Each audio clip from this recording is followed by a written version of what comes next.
dynamic in the world of sprinting, where the likes of Elaine Thompson-Herah, the fastest woman alive, Shelly Ann Fraser-Price, Shericka Jackson, and of course, the American enigmatic chatterbox, Sha'Carri Richardson.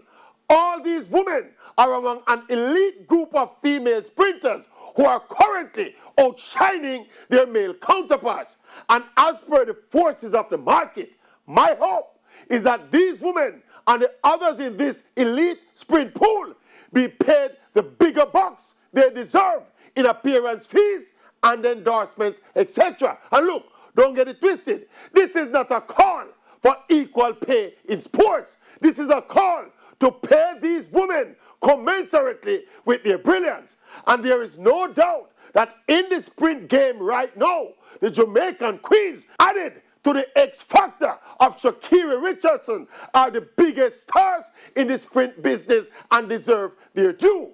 Any 100 meters dash involving the top female sprinters today would guarantee more interest and generate more money than any 100-meter race involving Trayvon Bramell, Andre DeGrasse, and Lamont Jacobs. And look, to prove my point, who is Lamont Jacobs?